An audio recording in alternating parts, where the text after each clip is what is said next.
Hi, this is Sajid Khan. स्वागत है आप सभी का मेरे यूट्यूब चैनल sajidsoft.com में।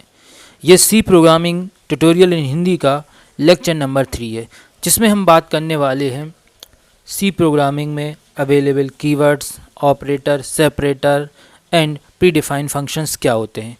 तो चलते हैं अपन सबसे पहले टॉपिक पे, जिसका नाम है कीवर्ड। कीवर्ड जो होते हैं एक प्रकार के स्पेशल वर्ड होते हैं, या इनको हम रिजर्व वर्ड भी बोल सकते हैं, और ये प्रोग्रामिंग लैंग्वेज में अवेलेबल फिक्स्ड वर्ड होते हैं। मीन्स इनका मीनिंग फिक्स होता है, उस मीनिंग को हम चेंज नहीं कर सकते। दूसरी बात, जितने भी कीवर्ड्स हैं उनका मीनिंग पहले से कंपाइलर को मालूम रहता है। कंपाइलर ऑटोमेटिकली उस कीवर्ड्स के मीनिंग को समझ लेता है और उसके हिसाब से काम करता रहता है। टोटल अगर हम बात करें सी प्रोग्रामिंग में अवेलेबल कीवर्ड्स जो हैं वो 32 हैं, जिसमें से कुछ एग्जांपल यहाँ पर हम देख सकते हैं। INT, else, if, for, break, continue, go to, float, character, void, switch, do, while and etc. ऐसे देखें तो हम लगभग टोटल कीवर्ड्स यहाँ पर अवेलेबल हैं। इसको एक एग्जांपल के थ्रू हम समझ सकते हैं कि कीवर्ड्स को हम एज ए वेरिएबल नाम यूज़ नहीं कर सकते। कीवर्ड्स को हम एज ए वेरिएबल कर सकते हैं, उसका एग्जांपल यहाँ पर देखते हैं। एक छोटा सा प्रोग्राम यहाँ पर हम लिख रहे हैं, वाइड मेन, और एक वेरिएबल लिया हमने इंटीजर टाइप का, लेकिन ये वेरिएबल का नाम जो है, मान लो उसका नाम हमने रखा इफ और सेमीकोलन, और यहाँ पर हमने मेन का ब्रैकेट क्लोज करा।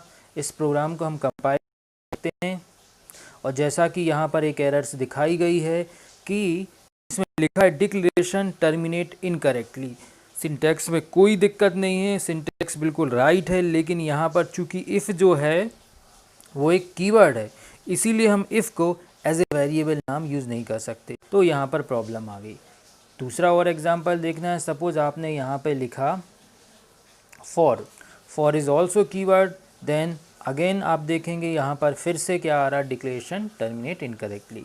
तो कीवर्ड्स उनका मीनिंग जो हो पहले से कंपाइलर को मालूम है, हम उसे नया मीनिंग नहीं दे सकते। एक सिंपल अगर हम बात करें तो कीवर्ड्स को एज ए वेरिएबल नाम हम नहीं दे सकते। इसके बाद हम हमारे नेक्स्ट टॉपिक की बात करते हैं, जिसका नाम है ऑपरेटर। ऑपरेटर जो होते हैं ये स्पेशल टाइप के सिंबल्स होते हैं, और जो कि एक पर्टिकुलर टास्क को परफॉर्म करने का काम करते हैं। पर्टिकुलर टास्क का मतलब ये होता है कि जैसे अगर हम किसी भी ऑपरेटर की बात करें, जैसे प्लस ऑपरेटर है या एडिशन ऑपरेटर बोलते हैं इसको, एडिशन ऑपरेटर का काम है सिर्फ एडिशन का काम करना। सब्ट्रैक्शन ऑपरेटर हमेशा सब्ट्रैक्ट का काम करेगा, ऐसा नहीं कि एडिशन ऑपरेटर हम किसी और काम के लिए यूज़ कर लें। तो यहाँ पर डेफिनेशन बिल्कुल क्लियर है कि हर एक ऑपरेटर का एक फिक्स काम है, एक पर्टिकुलर काम है। इस टाइप से अगर हम सी प्रोग्रामिंग में देखें तो टोटल 44 ऑपरेटर्स अवेलेबल हैं। एग्जाम्पल अगर हम इसमें से कुछ बात करें तो जैसे नीचे लिखे हुए हैं, इसमें अपन बात करते हैं। एग्जाम्पल की अगर हम बात करें तो addition, subtraction, multiplication, division, modulus, greater than, less than, equals to, greater than, equals to, not equals to, logical and logical और logical not, conditional and etcetera. इस टाइप से टोटल 44 ऑपरेटर सी प्रोग्रामिंग में available हैं।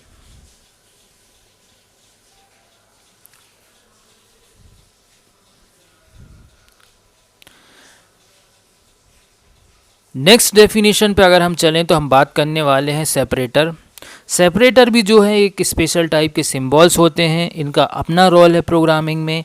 क्या होते हैं separator, उसके बारे में हम यहाँ पर डिस्कस करते हैं कि सेपरेटर जो है उनका यूज़ जो है वो सेपरेट करने का होता है, इंडिविजुअल यूनिट को सेपरेट करने का काम करते हैं प्रोग्राम में। और जैसे कि हमें मालूम है प्रोग्रामिंग में कि मैक्सिमम हम देखते हैं कि सी प्रोग्रामिंग में हर एक लाइन को टर्मिनेट करने के लिए हम लगाते हैं सेमीकोलन। तो semicolon is also a separator. बीच में अगर हम देखेंगे जब हम प्रिंटएफ को लिखते हैं तो कॉमा का यूज़ करते हैं। तो इंडिविजुअल यूनिट को सेपरेट करने के लिए हम सेपरेटर का यूज़ करते हैं। वैसे ही हम मैसेज लिखते हैं तो डबल इन्वर्टेड कोट्स का यूज़ करते हैं, कहीं कहीं हम सिंगल इन्वर्टेड कोट्स का करते हैं, कर्ली ब्रेसेस का यूज़ करते हैं। तो दीज आर दी सेपरेटर।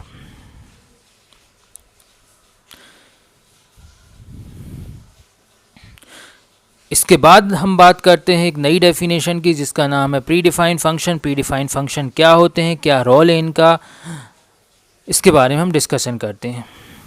तो प्री डिफाइंड फंक्शन ऐसे फंक्शन होते हैं जो प्रोग्रामिंग लैंग्वेज में अवेलेबल रहते हैं, या हम बात करें कंपाइलर को पहले से इन प्री डिफाइंड फंक्शंस के बारे में मालूम होता है, ये कंपाइलर के साथ हमेशा अवेलेबल रहते हैं।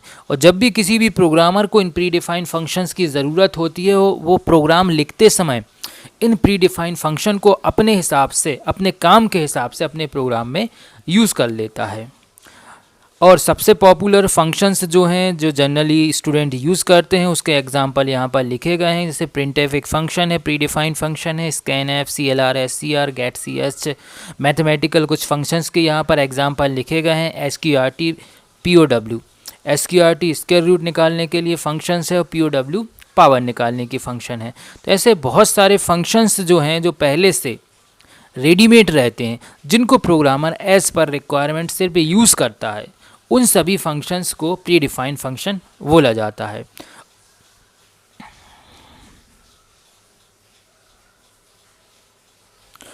और बाकी डिटेलिंग जो है फंक्शंस के बारे में हम कवर करेंगे जब हम फंक्शंस को पढ़ने वाले हैं डिटेल्स में आगे वाले वीडियो लेक्चर्स में।